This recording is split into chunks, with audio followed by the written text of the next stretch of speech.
Now that Facebook has priced its offering, it's time to start trading. Scott Redler from T3 Live explains how to approach trading Facebook on its opening day. There's an art to trading in IPO in the first few days, especially the first day, to see whether or not it's even worthy of your attention. And we go over this strategy, and it works. It doesn't really matter what stock, what IPO, what sector. It's a measure of supply and demand of the first day to see how the investment bankers did pricing it, as well as giving enough people in the background to buy it afterwards. So what I want to do is I'm going to show you 3 different charts that show the same strategy that worked a little differently, but they worked out pretty well. First one I'm going to show you is LinkedIn, because LinkedIn is probably the closest thing people talk to with Facebook. I want to show you right here. Okay, this is very important. Sometimes they gun it right after the open, and on this one, they pushed it right away to about 92 in probably the first 15 minutes. Then everyone that got the IPO shares, everyone that got free stock, they start selling it. So supply comes in. Supply came all the way in and brought the stock down right back to where it almost opened up.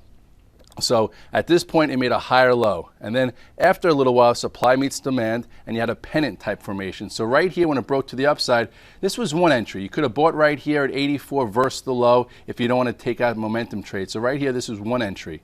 Then here was another entry as it broke above this mini reactionary area. But the real momentum came in when it came right back up and recrossed the high of that opening trade. And then look what happened in LinkedIn. It went from 92 to 120. So you had 3 different entries, one right here, another one, and another one. Now, if it came up to this 92 and failed, there's no re-entry. Or if it went above and then failed, that just shows you that supply or demand isn't taking out the supply there, and you have nothing to do there. You just avoid it. So at this particular point, this was an unbelievable IPO. And if you look at another one, Yandex, a little different.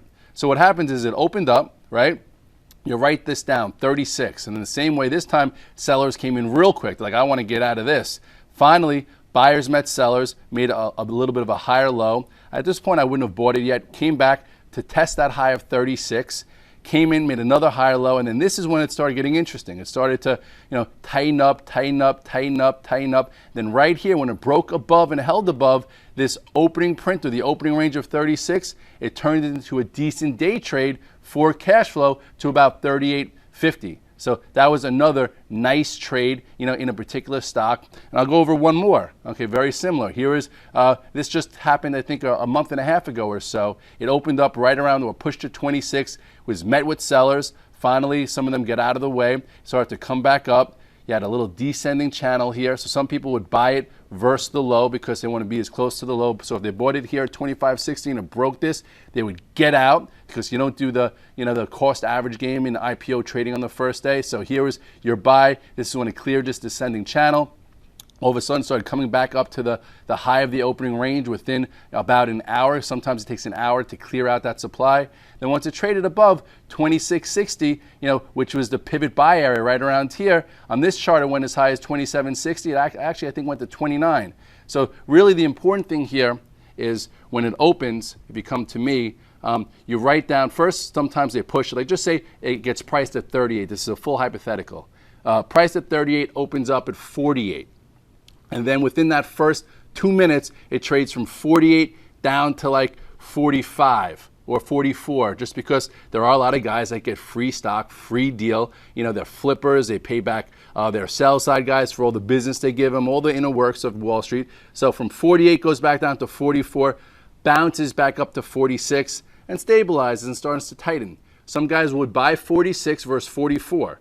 But if that 46 all of a sudden goes back to 44, you break 44, that's your out. That means there's not enough demand. The investment bankers didn't do a good job. You lost $2, big deal.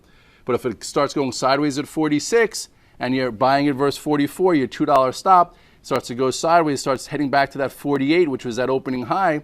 If it trades through 48, that's your ad, and typically it'll push right through and you get a nice little cash flow scalp. But then if it holds above it, then you just use your charting tactics to trail it, because sometimes, who knows, maybe there's nothing in its way, there's no memory there, it can go to 52, 54, 58, and it's the same type of technique if it opens at 58, trades down to 54, or it opens up at 65, trades down to 60. It's a level versus a level, but the most important thing is that opening print or that opening high that's made in the first 15 minutes, and then after the pressure, it has to get above that level and stay above that level in order to be there any demand, any excitement, and for it to have any chance to be closing well on Friday and then getting follow through the next few days thereafter.